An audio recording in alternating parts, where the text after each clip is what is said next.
Hello everyone, welcome to Winners Eduzone. ഇന്ന് നമ്മൾ discuss ചെയ്യുന്നത് 10th പ്രിലിംസിൻ്റെ മോക്ക് ടെസ്റ്റാണ്. 30 ചോദ്യങ്ങളാണ് ഇതിലുള്ളത്. അതുപോലെ തന്നെ ഇന്ന് നമ്മൾ അപ്ലോഡ് ചെയ്യുന്നത് രാത്രി 7 മണിക്കാണ്. അപ്പോൾ മാക്സിമം കാണാൻ പറ്റുന്നവരൊക്കെ ആ സമയത്ത് തന്നെ കയറി കാണണം. അതുപോലെ തന്നെ നിങ്ങൾക്ക് വീഡിയോ ഇഷ്ടപ്പെടുകയാണെങ്കിൽ ലൈക്ക് ചെയ്യണം, കമൻറ്റ് ചെയ്യണം, പിന്നെ സബ്സ്ക്രൈബും ചെയ്യണം. ഓക്കെ, അപ്പോൾ നമുക്ക് ക്ലാസ്സിലേക്ക് പോകാം. 2024 G20 രാജ്യങ്ങളുടെ 19ാം ഉച്ചകോടി നടന്നത് എവിടെയാണ്? 2024 G20 രാജ്യങ്ങളുടെ 19ാം ഉച്ചകോടി നടന്നത് എവിടെയാണ്? ബ്രസീലിലായിരുന്നു 19ാം ഉച്ചകോടി നടന്നത്. ബ്രസീലിലെ റിയോ ഡി ജനീറോയിലായിരുന്നു.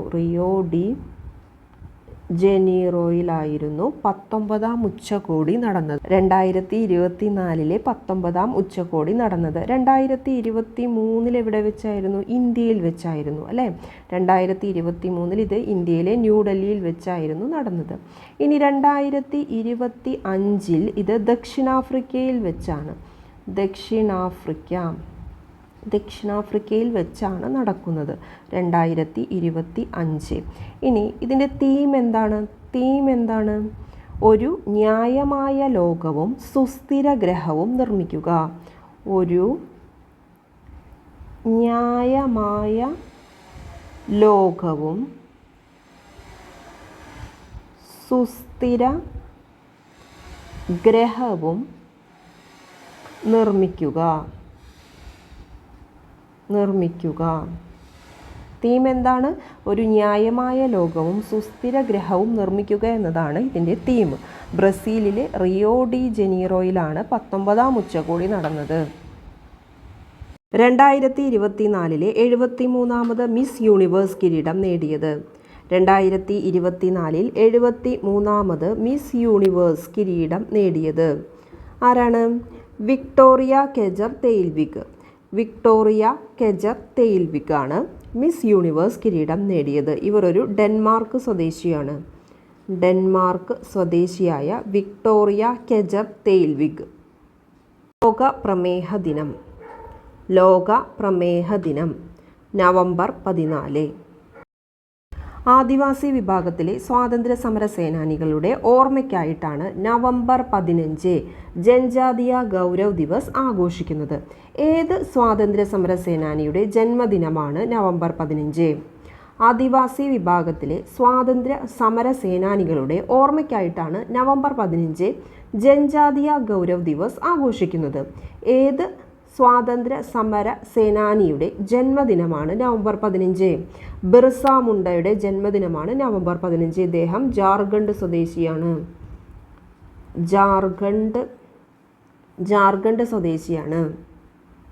ഇദ്ദേഹത്തിൻ്റെ 150ാം ജന്മവാർഷികത്തിൻ്റെ ഭാഗമായി ഒരു വർഷം നീളുന്ന ആഘോഷങ്ങളാണ് നവംബർ 15 2024 നവംബർ 15 തുടക്കം കുറിച്ചിട്ടുള്ളത്.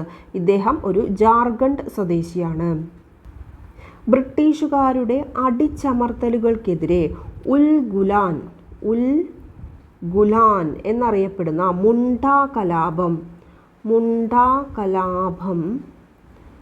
കലാപത്തിന് നേതൃത്വം നൽകിയത്. മുണ്ട കലാപം നടന്നത് 1899 1900 വർഷങ്ങളിലാണ്. 1899 1900. ഉൽഗുലാൻ മുണ്ട കലാപം നടന്നത് 1899 1900 എന്നീ വർഷത്തിലാണ് മുണ്ട കലാപം നടന്നത്.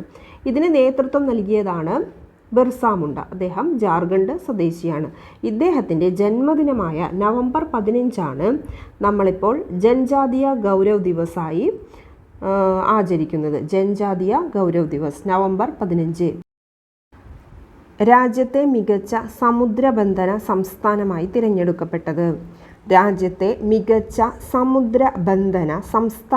തിരഞ്ഞെടുക്കപ്പെട്ടത് കേരളമാണ്. രാജ്യത്തെ മികച്ച സമുദ്രബന്ധന സംസ്ഥാനം. കൊല്ലമാണ് രാജ്യത്തെ മികച്ച സമുദ്രബന്ധന ജില്ല.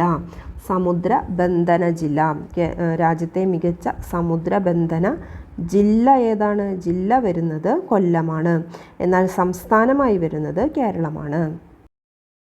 ഇന്ത്യയുടെ കൺട്രോളർ ആൻഡ് ഓഡിറ്റർ ജനറലായി CAG നിയമിക്കപ്പെട്ടത് ഇന്ത്യയുടെ കൺട്രോളർ ആൻഡ് ഓഡിറ്റർ ജനറലായി നിയമിക്കപ്പെട്ടത്? കെ സഞ്ജയ് മൂർത്തി. 2024 G7 ഉച്ചകോടി നടന്ന രാജ്യം ഏത്? 2024 G7 ഉച്ചകോടി നടന്ന രാജ്യം ഏത്? ഇറ്റലിയിലാണ് G7 ഉച്ചകോടി 2024 നടന്നത്.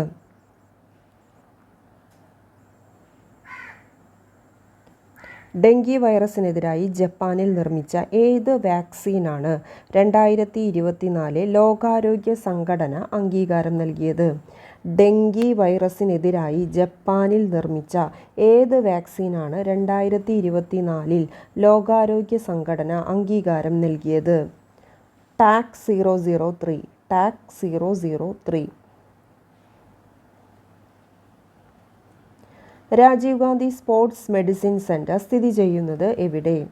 Rajeev Gandhi sports medicine centre സ്ഥിതി ചെയ്യുന്നത് എവിടെ? തിരുവനന്തപുരം.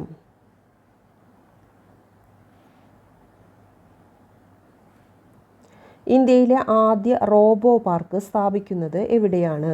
ഇന്ത്യയിലെ ആദ്യ റോബോ പാർക്ക് സ്ഥാപിക്കുന്നത് എവിടെയാണ്? തൃശ്ശൂർ. ഹാൻസൺസ് ഡിസീസ് എന്നറിയപ്പെടുന്ന രോഗം ഏത്? ഹാൻസൺസ് ഡിസീസ് എന്നറിയപ്പെടുന്ന രോഗം ഏത്? കുഷ്ഠം. കുഷ്ഠരോഗത്തെയാണ് ഹാൻസൺസ് ഡിസീസ് എന്നറിയപ്പെടുന്നത്. ഏത് വിറ്റമിൻ്റെ ശാസ്ത്രീയ നാമമാണ് റെറ്റിനോൾ? ഏത് വിറ്റമിൻ്റെ ശാസ്ത്രീയ നാമമാണ് റെറ്റിനോൾ? Vitamin A. എയ്ഡ്സ് രോഗത്തിന് കാരണമായ HIV ഏത് രക്തകോശങ്ങളെയാണ് ബാധിക്കുന്നത്? എയ്ഡ്സ് രോഗത്തിന് കാരണമായ HIV ഏത് രക്തകോശങ്ങളെയാണ് ബാധിക്കുന്നത്? ലിംഫോസൈറ്റ്. സ്കൂൾ വിദ്യാർത്ഥികൾക്ക് അയൺ ഫോളിക് ആസിഡ് ഗുളിക വിതരണം ചെയ്യുന്ന സർക്കാർ പദ്ധതിയുടെ പേര് എന്ത്? സ്കൂൾ വിദ്യാർത്ഥികൾക്ക് അയൺ ഫോളിക് ആസിഡ് ഗുളിക വിതരണം ചെയ്യുന്ന സർക്കാർ പദ്ധതിയുടെ പേര് എന്ത്? വിഫ്സ് എന്നാണ് പേര്. വിഫ്സ് എന്നാൽ എന്താണ്? Weekly iron folic acid supplementation.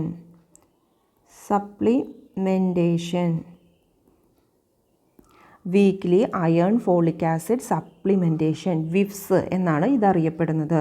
School വിദ്യാർത്ഥികൾക്ക് അയൺ ഫോളിക് ആസിഡ് ഗുളികകൾ വിതരണം ചെയ്യുന്ന സർക്കാർ പദ്ധതിയുടെ പേര് വിഫ്സ് എന്നാണ്. Weekly iron folic acid supplementation എന്നാണ് അതിൻ്റെ ഫുൾ ഫോം. കുട്ടികളിൽ ഒളിഞ്ഞിരിക്കുന്ന കുഷ്ഠരോഗ ലക്ഷണങ്ങൾ കണ്ടെത്താൻ കേരള സർക്കാർ ആവിഷ്കരിച്ച പദ്ധതിയുടെ പേര് എന്ത്? കുട്ടികളിൽ ഒളിഞ്ഞിരിക്കുന്ന കുഷ്ഠരോഗ ലക്ഷണങ്ങൾ കണ്ടെത്താൻ കേരള സർക്കാർ ആവിഷ്കരിച്ച പദ്ധതിയുടെ പേര് എന്ത്? ബാലമിത്ര എന്നാണ് കുട്ടികളിലെ കുഷ്ഠരോഗ ലക്ഷണങ്ങൾ കണ്ടെത്താൻ കേരള സർക്കാർ ആവിഷ്കരിച്ച പദ്ധതിയുടെ പേര്. അലുമിനിയത്തിൻ്റെ ഒരു ധാതുവാണ്. ഇതിലേതാണ് അലുമിനിയത്തിൻ്റെ ധാതു? ക്രിയോലൈറ്റ് ആണ് അല്ലേ? ബോക്സൈറ്റും ക്രിയോലൈറ്റുമാണ് അലുമിനിയത്തിൻ്റെ അയിരുകൾ അല്ലേ? ബോക്സൈറ്റ് ക്രിയോലൈറ്റ് ആണ് അലുമിനിയത്തിൻ്റെ അയിരുകൾ. അതന്നെ അലുമിനിയത്തിൻ്റെ ഒരു ധാതുവാണ് ക്രിയോലൈറ്റ്. ഇനി അയണിൻ്റെ ധാതു ഏതാ? അയണിൻ്റെ ഹേമറ്റൈറ്റ്, മാഗ്നറ്റൈറ്റ്. കോപ്പറിൻ്റെയോ? Copper pyrites,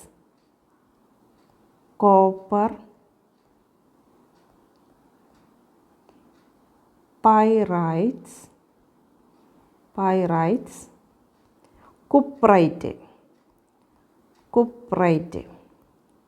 സിങ്കിൻ്റെയോ? സിങ്കിൻ്റെ ഏതാണ്? Zinc blende, calamine. സിങ്ക് ബ്ലെൻഡും കലാമിൻ. സിങ്കിൻ്റെ ചോദിക്കാറുള്ളതാണ് എപ്പോഴും. Zinc blende, calamine. അലുമിനിയത്തിൻ്റെ ക്രിയോലൈറ്റ്, ബോക്സൈറ്റ്. അയണിൻ്റെ ഹാമറ്റൈറ്റ്, മാഗ്നറ്റൈറ്റ്. കോപ്പറിൻ്റെ കോപ്പർ പൈറൈറ്റ്, കുപ്രൈറ്റ്. തെർമോപ്ലാസ്റ്റിക്കിന് ഉദാഹരണം അല്ലാത്തത് ഏത്? തെർമോപ്ലാസ്റ്റിക്കിന് ഉദാഹരണം അല്ലാത്തത് ഏത്? ഏതാണ് തെർമോപ്ലാസ്റ്റിക്കിന് ഉദാഹരണം അല്ലാത്തത്? ബേക്കലൈറ്റ് ആണ്. ബേക്കലൈറ്റ് ഒരു തെർമോസെറ്റിംഗ് പ്ലാസ്റ്റിക് ആണ്. തെർമോസെറ്റിംഗ് പ്ലാസ്റ്റിക് ആണ്. ഈ തെർമോപ്ലാസ്റ്റിക് എന്ന് പറഞ്ഞാൽ എന്താ? ചൂടാക്കുമ്പോൾ സോഫ്റ്റ് ആവുകയും മൃദുവാവുകയും തണുപ്പിക്കുമ്പോൾ ദൃഢമാവുകയും ചെയ്യും. വീണ്ടും ചൂടാക്കുമ്പോൾ പിന്നെയും സോഫ്റ്റ് ആവും, പിന്നെ അതിനെ കൂളാക്കുമ്പോൾ അത് പിന്നെയും ദൃഢമാവുകയും ചെയ്യും. ഇതാണ് തെർമോപ്ലാസ്റ്റിക് എന്ന് പറയുന്നത്. ബാക്ക്ലൈറ്റ് എന്താ? തെർമോസെറ്റിംഗ് പ്ലാസ്റ്റിക് ആണ്. ചൂടാക്കുമ്പോൾ അത് മൃദുവാകും, പിന്നെ നമ്മൾ അതിനെ കൂൾ ചെയ്യുമ്പോൾ അത് ദൃഢമാകും, പിന്നെ അതിനൊരു രൂപമാറ്റം ഉണ്ടാകില്ല. അതാണ് ബാക്ക്ലൈറ്റ് എന്ന് പറയുന്നത്. അപ്പോൾ ബാക്ക്ലൈറ്റ് ഒരു തെർമോസെറ്റിംഗ് പ്ലാസ്റ്റിക്കിന് ഉദാഹരണമാണ്. പോളിത്തീൻ, നൈലോൺ, PVC ഇതൊക്കെ എന്താണ്? തെർമോപ്ലാസ്റ്റിക് ആണ്. വിവിധ ഇനം മണ്ണിനങ്ങളുടെ pH താഴെ തന്നിരിക്കുന്നു. ഇവയിൽ ഏത് മണ്ണിലാണ് കുമ്മായം ചേർക്കേണ്ടത്? അല്ലേ? കുമ്മായം എന്ന് വിചാരിച്ചാൽ എന്താ? ഒരു ആൽക്കലിയാണ് അല്ലേ? അപ്പോൾ ഏതിനം മണ്ണിലാണ്? അപ്പോൾ 7 നമ്മുടെ ആസിഡും ആൽക്കലിയും തമ്മിൽ വേർതിരിക്കുന്നത്. അപ്പോൾ 7 താഴെയാണെങ്കിൽ ഏതായിരിക്കും? അസിഡിക് ആയിരിക്കും അല്ലേ? അസിഡിക് നേച്ചർ ആയിരിക്കും. 7 മുകളിലാണെങ്കിൽ ആൽക്കലി ആയിരിക്കും അല്ലേ? ആൽക്കലിക് നേച്ചർ ആയിരിക്കും. അപ്പോൾ ഇതിൽ ഏത് മണ്ണിലാണ്? അസിഡിക് നേച്ചറുള്ള മണ്ണിലേക്കാണ് നമ്മൾക്ക് കുമ്മായം ചേർക്കേണ്ടത്. അപ്പോൾ അസിഡിക് നേച്ചറുള്ള മണ്ണ് ഏതാണ്? 5 അല്ലേ? 5 ഉള്ളതാണ്. pH വാല്യൂ 5 ഉള്ളതാണ്. pH വാല്യൂ 7 വെച്ചിട്ടാണ് അസിഡിക്കും ആൽക്കലിയും നമ്മൾ നോക്കുന്നത്. 7 താഴെയാണെങ്കിൽ അസിഡിക്, 7 മുകളിലാണെങ്കിൽ അത് ആൽക്കലി ആയിരിക്കും. അപ്പോൾ 5 എന്ന് പറയുന്നതാണ് അസിഡിക് ആയിട്ടുള്ള മണ്ണാണ്. അപ്പോൾ ഈ മണ്ണിലാണ് നമുക്ക് എന്ത് ചേർക്കേണ്ടത്? കുമ്മായം ചേർക്കേണ്ടത്. 2 സമതല ദർപ്പണങ്ങൾ 60 ഡിഗ്രി കോണളവിൽ വെച്ചാൽ അവയ്ക്കിടയിൽ ഉണ്ടാകുന്ന പ്രതിബിംബങ്ങളുടെ എണ്ണം എത്ര? പ്രതിബിംബങ്ങളുടെ എണ്ണമാണ് ചോദിച്ചിരിക്കുന്നത്. അപ്പോൾ അതിനൊരു ഇക്വേഷൻ ഉണ്ട്. n = 360 divided by theta minus 1 അല്ലേ? അപ്പോൾ എത്രയാണ് തീറ്റ എന്ന് പറഞ്ഞാൽ തന്നിരിക്കുന്ന കോണളവാണ്. 360 ഡിവൈഡഡ് ബൈ എത്രയാണ് കോണളവ്? 60 ആണ്. -1 6 മൈനസ് 1 = 5. അപ്പോൾ 5 പ്രതിബിംബങ്ങളാണ്. 60 ഡിഗ്രി കോണളവിൽ 2 സമതല ദർപ്പണങ്ങൾ വെച്ചാൽ അവയ്ക്കിടയിൽ ഉണ്ടാകുന്ന പ്രതിബിംബങ്ങളുടെ എണ്ണം 5 ആണ്. എന്താണ് കേവല 0 ഊഷ്മാവ്? എന്താണ് കേവല 0 ഊഷ്മാവ്? ഏതാണ്? -273 ഡിഗ്രി സെൽഷ്യസ് ആണ് കേവല 0 ഊഷ്മാവ്. ജാലിയൻ വാലാബാഗ് കൂട്ടക്കൊല നടക്കുമ്പോൾ ഇന്ത്യയുടെ ഗവർണർ ജനറൽ ആരായിരുന്നു? ജാലിയൻ വാലാബാഗ് കൂട്ടക്കൊല നടക്കുമ്പോൾ ഇന്ത്യയുടെ ഗവർണർ ജനറൽ ആരായിരുന്നു? ചെംസ്ഫോർഡ് പ്രഭുവായിരുന്നു. ജാലിയൻ വാലാബാഗ് കൂട്ടക്കൊല ഏതാണ് കൊല്ലം? 1919 അല്ലേ? ചെംസ്ഫോർഡ് പ്രഭു ഏത് കാലഘട്ടത്തിലായിരുന്നു?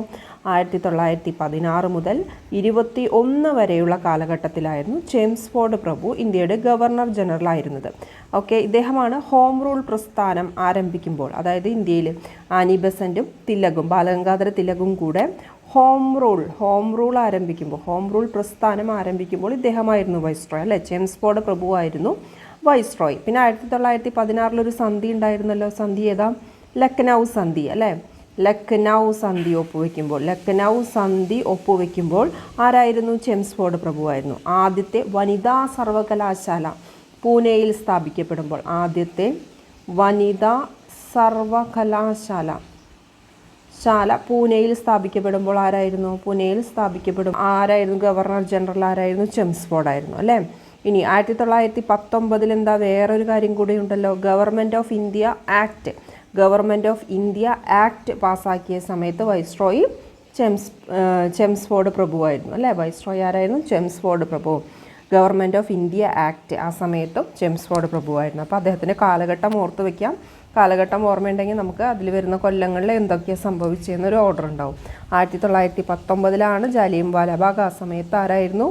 ചെംസ്ഫോർഡ് പ്രഭുവായിരുന്നു അല്ലേ? പിന്നെ ലക്നൗ സന്ധി, ഹോം റൂൾ പ്രസ്ഥാനം, ആദ്യത്തെ വനിതാ സർവകലാശാല. സർവൻസ് ഓഫ് ഇന്ത്യൻ സൊസൈറ്റി എന്ന സംഘടന രൂപീകരിച്ചത് ആരാണ്? ആരാണ്?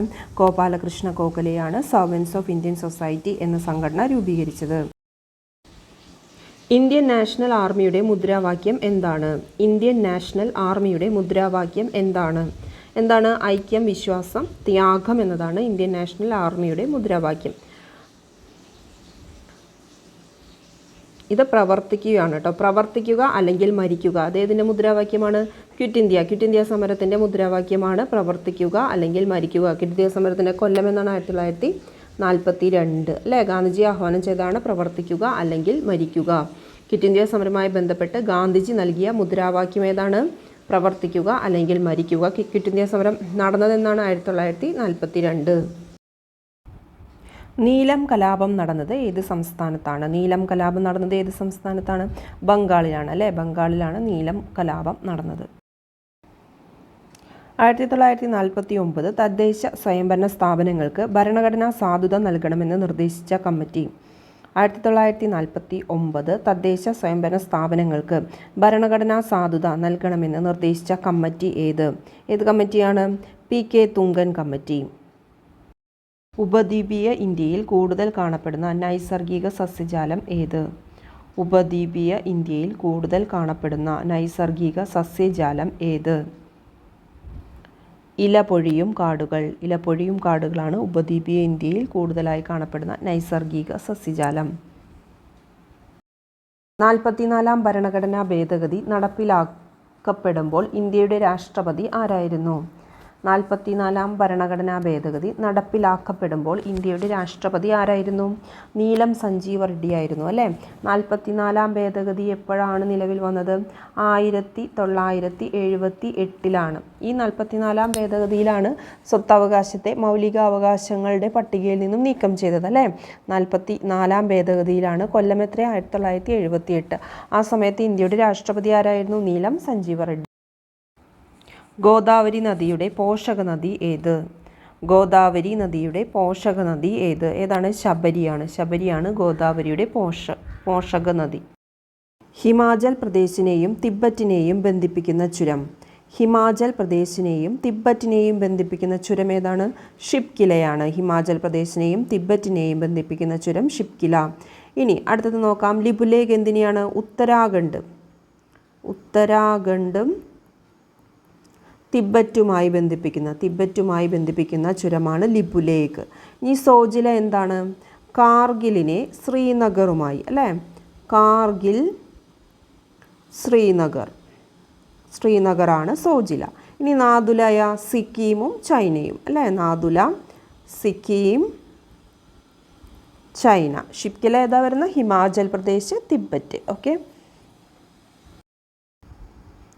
ധ്രുവങ്ങളിലെ ഉച്ചമർദ്ദ കേന്ദ്രത്തിൽ നിന്നും ഉപോഷ്ണ മേഖലയിലേക്ക് വീശുന്ന ഹിമക്കാറ്റ് ഏത്? ധ്രുവങ്ങളിലെ ഉച്ചമർദ്ദ കേന്ദ്രത്തിൽ നിന്നും ഉപോഷ്ണ മേഖലയിലേക്ക് വീശുന്ന ഹിമക്കാറ്റ് ഏത്? ധ്രുവീയ പൂർവ്വവാദങ്ങൾ.